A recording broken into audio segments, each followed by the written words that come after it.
We all continue to scratch our head over topics like what we're discussing right now. And, as was just brought up by Jeremy Dice, common sense is something so desperately needed. And with President Trump's return to the White House, he certainly has ushered in a return to common sense. But it's clear that the left is going to fight every step of the way. And as we were just talking about yesterday, an activist Biden-appointed federal judge blocked a major Trump administration policy that prevented Americans diagnosed with gender dysphoria from serving in the military. Now, you may recall the Trump administration instated, they put forth this policy so that the military can perform its original purpose, fighting wars, winning wars. But those who are blinded by this radical gender ideology, they're not going to have that. They're not going to put up with anything that goes against their narrative on gender. In fact, they're going to go to great lengths to stand against those who dare to stand against them.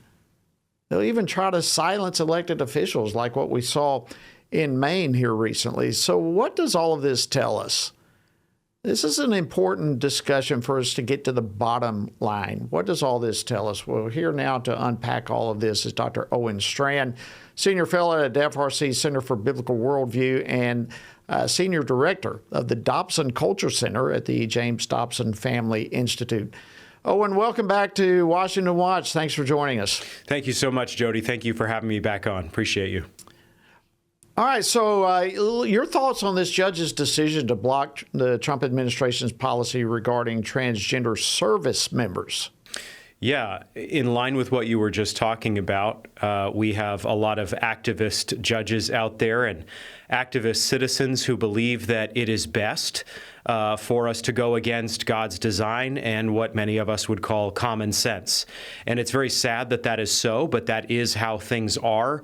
And so we can only work and pray that the side of truth would win out. There have been massive victories in America in recent days along those lines. It's morning in America, to quote Ronald Reagan. I think it still is morning in America. But here's the thing, Jody. In the morning, you have to get out of bed. You have to put your boots on. Your knee hurts.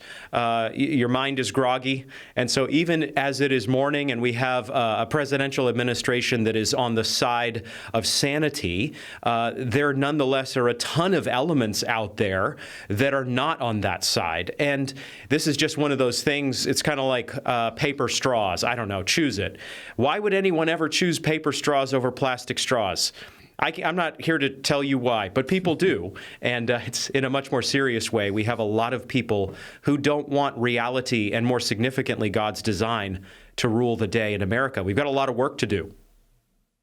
We do have a lot of work to do, and some great word pictures there that you just gave. All right, you've got a column in the Washington Stand on this gender issue, specifically building off the fight that's been taking place in Maine. Tell us some of your reflections. What are you seeing from all this battle? Yeah, usually the most controversial thing in Maine, as a son of Maine, I can say this, is whether you want fish and chips or the lobster feast. But right now in Maine, there's a much more significant controversy, and it's over whether boys should be able to be in girls' sports. And as FRC has been very faithful to cover, and as FRC has helped Maine start to recover sanity along these lines, boys are participating in girls' sports. Laurel Libby, a state representative, has spoken up very bravely and courageously and been censured for doing so. But I believe there is a silent majority that is going to wake up in Maine, and even now is waking up. And of course, President Trump engaging Maine Governor Janet Mills, one of the wokest of the governors out there, helped along those lines a great deal as well. So thankfully, there's major pushback occurring now in America over boys in girls' sports and spaces. And I want to be very clear, Jody, this is a justice issue. This is one of the key issues of the day. We have to protect our daughters. We have to protect their spaces. We have to stop disturbed young men from taking their podium spots. We have to protect our girls, cherish our girls, treasure our girls. Thankfully, some are waking up to that, and I believe many will follow. So let's, our time is slipping away from us quickly, and I hate that. But let's wrap this up with what should Christians keep in mind? We'll put it that way. When they find themselves engaged in a conversation on this issue of gender, give us some pointers. Yeah, what we should keep in mind are things like we're always seeking the salvation of somebody who is caught up in this ideology. So this isn't a fight to the death in the public square. Fundamentally, we care about people. We care about girls. We care about boys. And for example, where young men are confused over who they truly are, if they think they are a girl trapped in a boy's body, for example, we're not here to just, say, here's a law, stick with it. We want to offer them compassionate care. We're Christians, so we believe we have a gospel that can save them and transform them and get them on the right path with regard to their biological sex.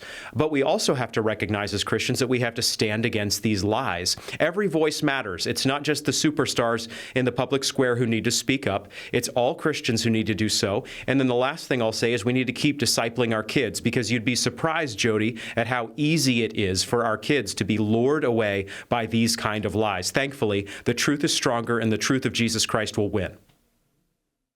Dr. Owen Strachan, Senior Fellow at FRC's Center for Biblical Worldview, thank you for these outstanding comments and the advice you've given. God bless you. Thanks. Thank you.